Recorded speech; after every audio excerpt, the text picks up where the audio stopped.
Non, là, j'avais 13 ans. Non, même pas, j'avais 12 ans. 12 ou 13, je sais plus. J'ai l'impression de tout donner à mon copain, mais qu'il me rend jamais l'appareil, alors qu'il fait de son mieux.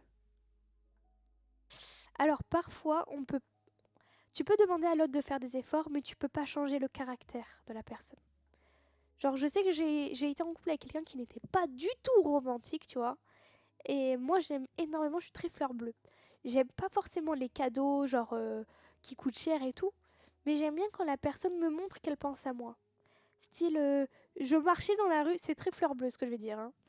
Je marchais dans la rue et j'ai vu un coquelicot. Je sais que t'aimes les coquelicots, je te l'ai cueilli. Et il me ramène un coquelicot. Ça lui a coûté 0 €, mais moi, ça m'aura comblé de bonheur. Ou, ou des petites attentions un petit peu bébêtes, tu vois.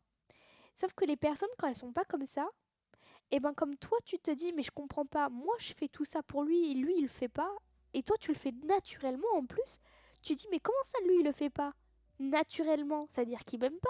Si moi je le fais naturellement, lui aussi il pourrait le faire naturellement. C'est ça que tu te dis. Et c'est ça qui fait du mal.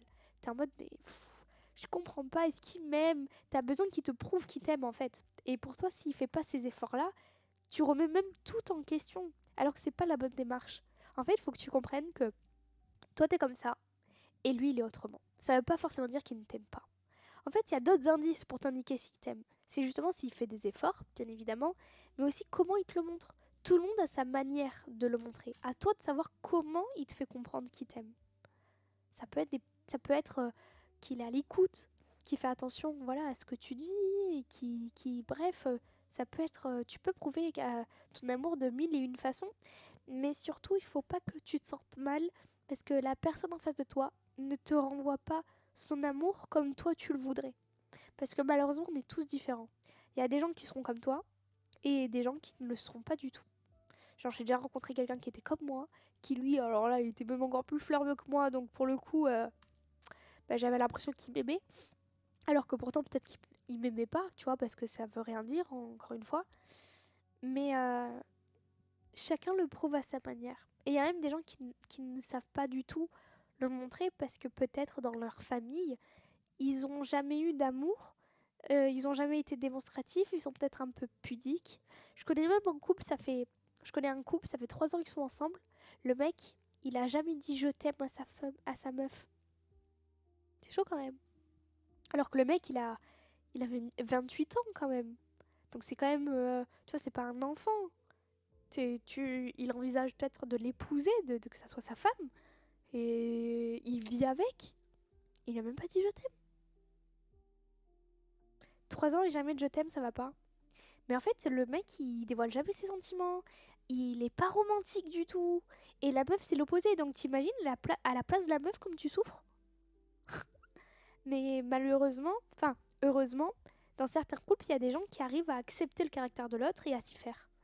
Elle, elle s'y est fait. Elle s'est dit, bon, ok, ce mec, il me dira pas je t'aime. Mais en attendant, je suis heureuse avec lui. Il me dit qu'il est heureux avec moi. Donc, bon. Après, chacun est libre de.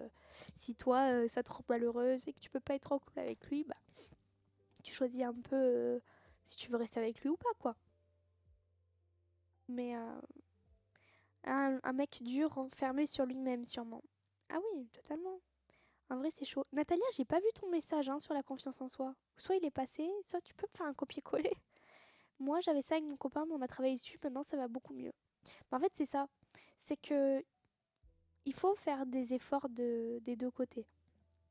C'est-à-dire que si t'es en couple avec quelqu'un qui est pas romantique et toi tu l'es, il faut te forcer à toi. Si vraiment c'est la bonne personne, te forcer à toi d'être moins romantique et accepter que l'autre est moins romantique en quelque sorte. Enfin, faire dans les deux sens. Il faut que lui soit content et que toi tu sois contente. Donc, il faut trouver ce juste milieu et cet accord commun pour pas que ce soit des efforts un peu faut pas que ce soit de trop gros efforts. Tu peux pas dire à quelqu'un qui ne se dévoile pas, oui, écris-moi des lettres d'amour, fais-moi ça, fais-moi ça. S'il est pas comme ça, il le fera jamais de lui-même. Et s'il le fait, il se sentira forcé. Et dans ce cas-là, il va dire, oh là là, ma meuf, elle est casse-couille. Tu vois, et c'est pas le but. Parce que malheureusement, il ne sait pas comment, il est pas à toi. Il ne sait pas comment tu penses. Donc forcément, si tu lui fais un reproche, il va dire, oh là là, elle est casse-couille. Donc il faut trouver un accord commun. Mais ça va dans les deux sens, je dis meuf, mec, dans les deux sens. Comment on fait pour la confiance en soi après avoir été rabaissé? Alors, quand t'as été rabaissé, alors être rabaissé mentalement, c'est de la belle traitance, hein, très clairement. Il faut comprendre une chose, quand t'as été rabaissé toute une vie par tes proches,